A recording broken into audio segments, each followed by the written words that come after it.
ഒരു പ്രാവശ്യമെങ്കിലും പച്ചമാങ്ങ കിട്ടുകയെന്ന് വെച്ചാൽ ഇതേപോലെ ഒന്ന് ചെയ്ത് നോക്കിട്ടോ, എന്തായാലും ഇഷ്ടമാവും. നല്ല ടേസ്റ്റാണ് കേട്ടോ ഇത് കഴിക്കാൻ വേണ്ടിയിട്ട്. ഇതുപോലെ നിങ്ങളാരെങ്കിലും ചെയ്യാത്തവരുടെ ചെയ്ത് നോക്കുക. ഇത് 2-3 ദിവസമൊക്കെ വെക്കാൻ കഴിയും കേട്ടോ, ഇതിങ്ങനെ ഇതേപോലെ ചെയ്ത് വെക്കുകയെന്ന് വെച്ചാൽ. അപ്പോൾ ഇതിങ്ങനെ തയ്യാറാക്കുന്നതെന്ന് കാണിച്ചു തരാം. അതിന് മുമ്പായിട്ട് നമ്മളെ വീഡിയോ കാണുന്നവർ വീഡിയോക്ക് മറന്നു പോകാണ്ട് ഒരു ലൈക്ക് തരണേ. അതുപോലെ തന്നെ എന്തെങ്കിലും ഒരു കമൻറ്റും ഇടുക കേട്ടോ.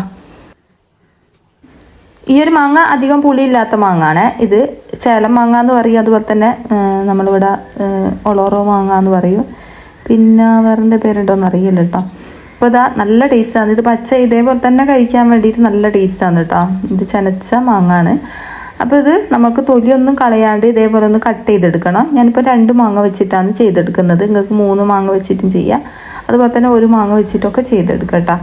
പിന്നെ ഇത് ഇതേപോലെ ചെയ്ത് വെക്കുകയെന്ന് വെച്ചാൽ ഒരാഴ്ചയൊക്കെ വെക്കട്ടോ. നമുക്ക് തിളപ്പിച്ച് ചൂടാക്കി വെച്ചാൽ മതി. നല്ല ടേസ്റ്റാണ് കഴിക്കാനും വേണ്ടി. അപ്പോൾ ഇതാ ഇതേപോലെ ഞാൻ കട്ടാക്കി ഇട്ട് കൊടുത്തിട്ടുണ്ട്. നിങ്ങൾക്ക് ഏത് ഷേപ്പിൽ വേണമെങ്കിലും കട്ടാക്കി എടുക്കാം. ഞാൻ ഇതിൻ്റെ തൊലിയൊന്നും കളയുന്നില്ല കേട്ടോ. നിങ്ങൾക്ക് വേണമെങ്കിൽ തൊലി കളഞ്ഞിട്ടും ചെയ്തെടുക്കാം. ഭാഗം ചെത്തി കഴിഞ്ഞാൽ പിന്നെ ഒരു ഭാഗവും നമ്മളിത് കളയേണ്ട ആവശ്യമില്ല കേട്ടോ. മാങ്ങ വിട ഞാൻ മുഴുവനായിട്ടും കട്ട് ചെയ്തെടുത്തിട്ടുണ്ട്. ഇനി ഇതേപോലത്തെ ചട്ടി അടുപ്പിലേക്ക് വെച്ച് കൊടുത്തിട്ടുണ്ട്. അതൊന്ന് ചൂടായി വരുന്ന സമയത്ത് നമുക്കിതിലേക്ക് വെളിച്ചെണ്ണ ഒഴിച്ച് കൊടുക്കാം. വെളിച്ചെണ്ണ തന്നെ എടുക്കാൻ ശ്രദ്ധിക്കാം കേട്ടോ, എന്നാലാണ് നല്ല ടേസ്റ്റ് കൊടുക്കുക. ഒരു 1.5 ടീസ്പൂണ് വെളിച്ചെണ്ണ ഞാൻ ഇതിലേക്ക് ഒഴിച്ച് കൊടുത്തിട്ടുണ്ട്. അതൊന്ന് ചൂടായി വരുന്ന സമയത്ത് നമുക്കിതിലേക്ക് കടുക് ചേർത്ത് കൊടുക്കാം. 1 ടീസ്പൂൺ അളവിൽ കടുക് മതിയാവുക. കടുക് നല്ലോണം ഒന്ന് പൊട്ടി വന്നു കഴിഞ്ഞാൽ നമുക്കിതിലേക്ക് 2 തക്കാളി, പച്ചമുളക്, ഇഞ്ചി, വെളുത്തുള്ളി, അതുപോലെ തന്നെ 1 വലിയ ഉള്ളി. അധികം വലിയ ഉള്ളി എടുക്കണ്ട കേട്ടോ, ചെറുമാതിരിയുള്ള ഉള്ളി എടുത്താൽ മതി. ഇത്രയും കട്ട് ചെയ്തിട്ട് നമുക്കിത് മുഴുവനായിട്ട് ഇതിലേക്ക് ചേർത്ത് കൊടുക്കാം. വേറെ നമുക്ക് വാട്ടിയെടുക്കേണ്ട ആവശ്യമില്ല കേട്ടോ. പിന്നെ കറിവേപ്പിലയും കൂടി ഇതിൻ്റെ കൂടെ തന്നെ ചേർത്ത് കൊടുക്കണം. അപ്പോൾ അതാ മുഴുവനായിട്ട് ഇതിലേക്ക് ഇട്ട് കൊടുത്തിട്ടുണ്ട്. ഇനി ഇതൊന്ന് നല്ലോണം ഒന്ന് വാട്ടി കൊടുക്കണം. ഇതൊന്ന് ചെറുങ്ങനെ ഒന്ന് ഉടഞ്ഞു വരുന്നത് വരെ ഒന്ന് വാട്ടി കൊടുക്കുക. പിന്നെ ഇതിൻ്റെ കൂടെ തന്നെ നമുക്ക് കട്ട് ചെയ്ത് വെച്ച മാങ്ങയും കൂടി ചേർത്ത് കൊടുക്കട്ടോ. മാങ്ങ വേറെ ചേർത്ത് കൊടുക്കേണ്ട ആവശ്യമില്ല. ഇത് വാടി വരുന്നവരെ ഒന്നും കാത്തു നിൽക്കേണ്ട ആവശ്യമില്ല. മുഴുവനായിട്ട് ഇതിലേക്ക് ചേർത്ത് കൊടുത്തിട്ട് നമുക്ക് വാട്ടിയെടുത്താൽ മതിയേ. ഇനി ഇതൊന്ന് ഇതേപോലെ ഒന്ന് വാട്ടിയിട്ട് ഇത് ഒന്ന് ഉടഞ്ഞു വരണം, മൊത്തത്തിലൊന്ന് ഉടഞ്ഞു വരണം. ഇതിലേക്ക് ഞാൻ പുളി ചേർത്ത് കൊടുത്തിട്ടുണ്ട്. പുളിവെള്ളം വേണമെങ്കിൽ അങ്ങനെയും ചേർത്ത് കൊടുക്കുക.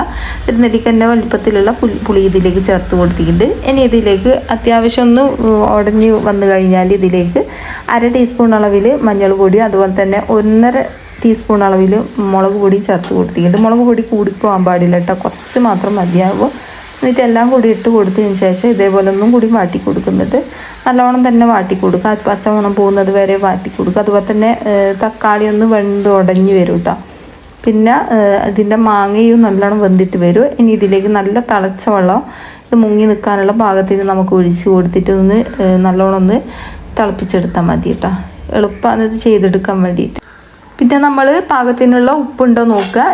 പിന്നെ ഇതിലേക്ക് ഞാൻ ഒരു 1/2 അച്ച് ശർക്കര ഇട്ട് കൊടുക്കുന്നുണ്ട്. ചെറിയൊരു കഷ്ണം മതി കേട്ടോ. അതും കൂടി ഇട്ട് കൊടുത്തതിന് ശേഷം ഒന്ന് നല്ലോണം ഒന്ന് തിളപ്പിച്ചിട്ടൊന്ന് കുറുക്കിയെടുക്കുക. അപ്പോൾ ഇതാ അത്യാവശ്യം അത് കുറുക്കി വന്നിട്ടുണ്ട്. ഇനി നമുക്ക് ഫ്ലെയിം ഓഫാക്കാം. ഇനി ഇത് ലാസ്റ്റ് നമുക്കിതിലേക്ക് ഒരു വറവ് കൊടുക്കാനുണ്ട്. നമ്മൾ വെളിച്ചെണ്ണ ഒന്നും ആക്കേണ്ട ആവശ്യമില്ല കേട്ടോ. 2-3 തണ്ട് മല്ലിച്ചപ്പും കൂടി ഇതിലേക്ക് ഇട്ട് കൊടുത്തിട്ടുണ്ട്.